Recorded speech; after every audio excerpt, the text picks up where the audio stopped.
Se você está passando por problemas no casamento, se os diálogos são sempre discussões e brigas, ou se nem conversam direito um com o outro, e você está buscando uma maneira de mudar essa situação e deseja construir um casamento saudável à luz da Bíblia, assista esse vídeo onde te mostrarei instruções valiosas para você colocar em prática ainda hoje e transformar o seu casamento.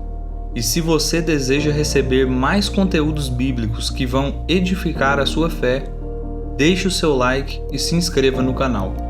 E ao final do vídeo, faremos juntos uma oração pedindo a Deus para transformar seu casamento e blindar sua relação contra o mal.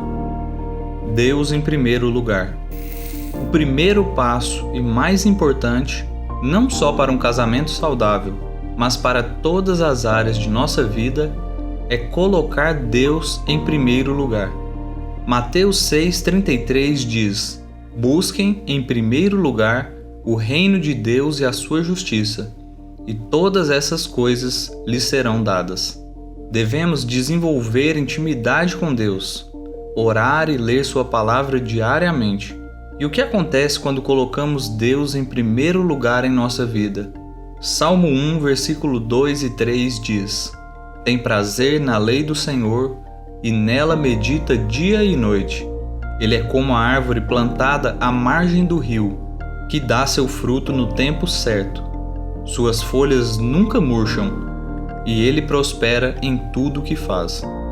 Quando colocamos Deus como o pilar central em nossa vida, ele se agrada de nós e tem prazer em nos abençoar e nos fazer prosperar, inclusive em nosso casamento.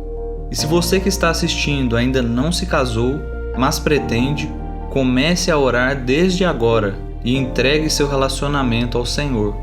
Ele te livrará da pessoa mal intencionada, do relacionamento tóxico e no tempo certo vai enviar para você uma pessoa especial. Julgo desigual. E falando em pessoa certa, você deve tomar cuidado com o julgo desigual. Ser cristão é um estilo de vida, e Deus nos deixou um manual com conselhos e instruções de como viver da melhor maneira, e esse manual é a Bíblia. Casar com uma pessoa que não conhece e não se importa com os valores cristãos certamente trará conflitos no relacionamento. 2 Coríntios 6,14 diz: não se ponham em julgo desigual com descrentes, pois o que tem em comum a justiça e a maldade? Ou que comunhão pode ter a luz com as trevas? Muitos acreditam que irão evangelizar o cônjuge e que ele mudará de atitude. Isso até pode acontecer, mas saiba que será uma grande luta e terá de suportar muito sofrimento no processo.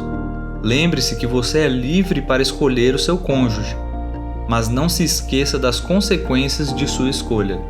Se você deseja ter um casamento feliz e que não seja um fardo, siga as instruções bíblicas e não a sua intuição. Fidelidade. A fidelidade é um valor cristão primordial. Deus é fiel em cumprir sua palavra, como diz Hebreus 10:23. Apeguemo-nos firmemente, sem vacilar, à esperança que professamos, porque Deus é fiel para cumprir sua promessa. E 2 Timóteo 2,13 diz: se formos infiéis, ele permanecerá fiel, pois não pode negar a si mesmo. Mas infelizmente, a cada dia que passa, a mídia vem distorcendo os valores cristãos e banalizando o casamento. Eles dizem que temos que ter relações antes de casar, que é normal pular a cerca de vez em quando, que se casar e não der certo é só separar, e debocham daquele que se compromete a ser fiel. Tudo o que dizem vão na direção oposta do que Deus nos orienta a fazer. O casamento é algo muito sério, pois há um envolvimento carnal e também espiritual. Gênesis 2:24 diz: por essa razão, o homem deixará pai e mãe e se unirá à sua mulher, e eles se tornarão uma só carne. Quando estamos no altar no dia do casamento, fazemos um juramento diante das pessoas e diante de Deus. Prometemos amar e respeitar na alegria e na tristeza, na saúde e na doença, na riqueza e na pobreza, todos os dias da nossa vida, até que a morte nos separe. Quando o cônjuge comete adultério, ele não trai somente o parceiro, mas também a Deus. E Eclesiastes 5:5 diz: é melhor não fazer voto do que fazer e não cumprir. Em 1 Coríntios 6:9 diz que os adúlteros não herdarão o reino de Deus. E a traição é o princípio da ruína do relacionamento. Veja o que Provérbios 6:32 e 33 diz: mas o homem que comete adultério não tem juízo. Todo aquele que assim procede, a si mesmo se destrói. Será ferido e desonrado, e sua vergonha jamais se apagará. Muitos homens falam abertamente sobre traição nas rodas de amigos, como se fosse algo natural. E muitas mulheres também traem silenciosamente, conseguem até esconder do parceiro, mas saiba que Deus tudo vê e abomina esse tipo de conduta. Provérbios 5:21 diz: o Senhor vê os caminhos do homem e examina todos os seus passos. E por todo o capítulo 5 de Provérbios, Salomão adverte sobre os perigos da infidelidade.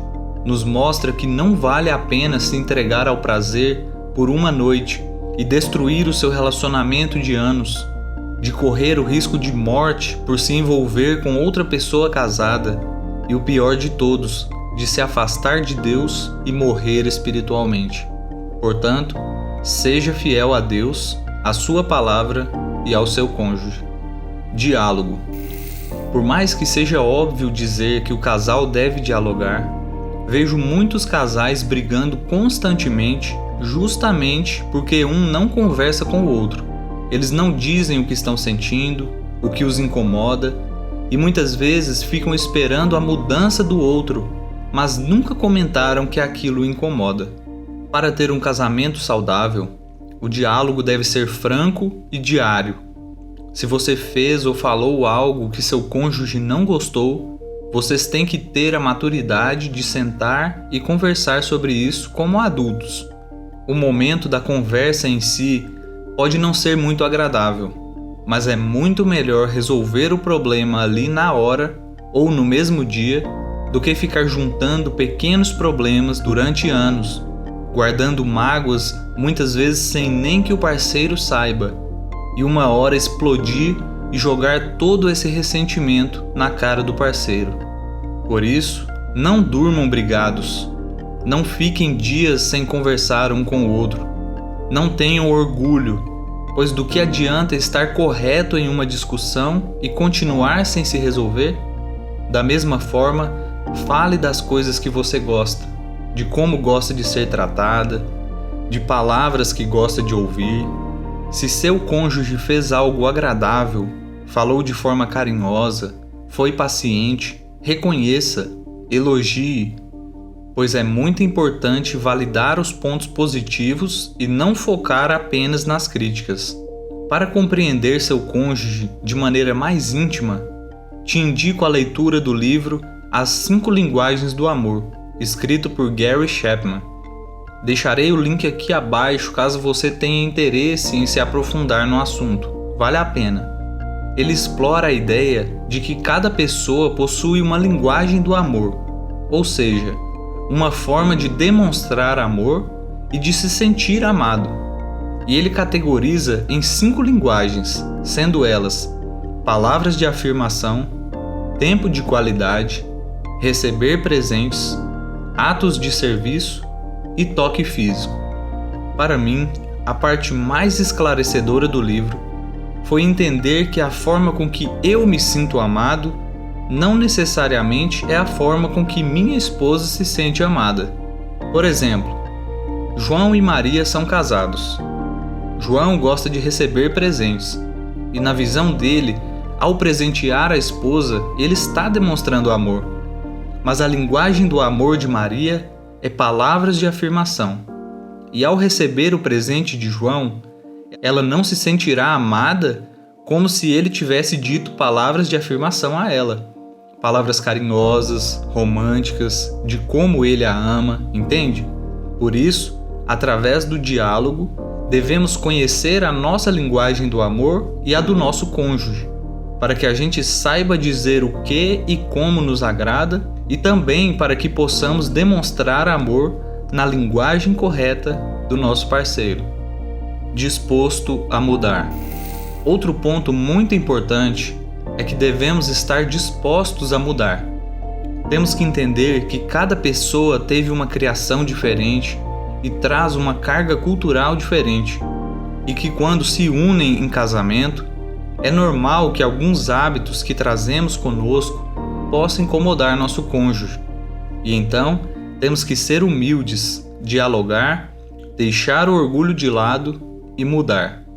Às vezes são coisas simples que na nossa visão não têm relevância, mas que na visão do nosso parceiro pode ser uma tortura, como a forma com que aperta a pasta de dente, de não deixar camisa pendurada nas cadeiras da sala, de não deixar a garrafa de água vazia na geladeira, até mudanças um pouco mais difíceis, como entender que às vezes o cônjuge precisa de um tempo para ficar sozinho, ou também quando o cônjuge deseja sentar e conversar sobre o que está sentindo e você não está muito afim de ouvir. O amor não é só um sentimento, mas uma decisão. Quando decidimos amar nosso cônjuge, saímos da zona de conforto, passamos a nos doar um pelo outro. Em Efésios capítulo 5, a partir do versículo 22, Paulo fala sobre os deveres conjugais. Confira comigo alguns versículos. Mulheres, sujeite-se a cada uma a seu marido, como ao Senhor. Assim como a igreja está sujeita a Cristo, também as mulheres estejam em tudo sujeitas a seus maridos. E fala também sobre os deveres dos maridos. Maridos, ame cada um a sua mulher, assim como Cristo amou a igreja e entregou-se por ela. Da mesma forma, os maridos devem amar cada um a sua mulher, como a seu próprio corpo. Quem ama a sua mulher, ama a si mesmo. E no versículo 33 ele resume: portanto, cada um de vocês também ame a sua mulher como a você mesmo, e a mulher trate o marido com todo o respeito. São pequenos sacrifícios, mas que valem a pena para manter uma união saudável e amorosa. E mediante esse processo de mudança, é muito importante ter paciência e compreender que as mudanças não ocorrem do dia para a noite, mas as coisas vão se ajustando através do diálogo e da disposição do casal em andar juntos em propósito. Espero que essa mensagem seja uma bênção para você. Peço que aplique essas instruções ainda hoje e veja a diferença no seu casamento. E se você quer aprender a ter mais paciência para suportar as mudanças, lidar com situações estressantes, vencer a ansiedade e a aprender a esperar no momento certo de Deus, assista o vídeo que irá aparecer na tela final. Mas antes, vamos fazer uma oração para Deus transformar e abençoar o seu casamento. Senhor Deus, entrego neste momento a minha vida ao Senhor. Peço que esteja em primeiro lugar na minha vida, não só no meu casamento, mas em todas as áreas. Me ensine a ser fiel a Ti, a obedecer a Tua palavra e a ser fiel ao meu cônjuge, cumprindo o juramento que fiz no altar.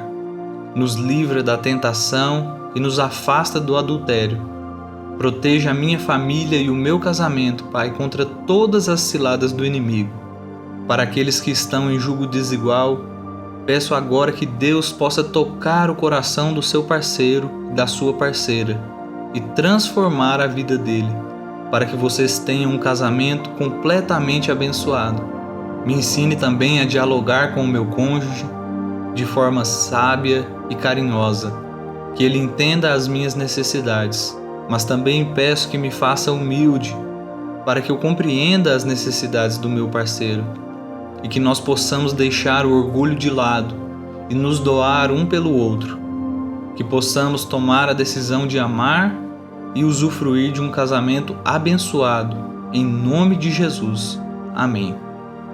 E que a graça e a paz do nosso Senhor Jesus esteja sobre a sua casa, sobre o seu casamento e sobre a sua vida, em nome de Jesus.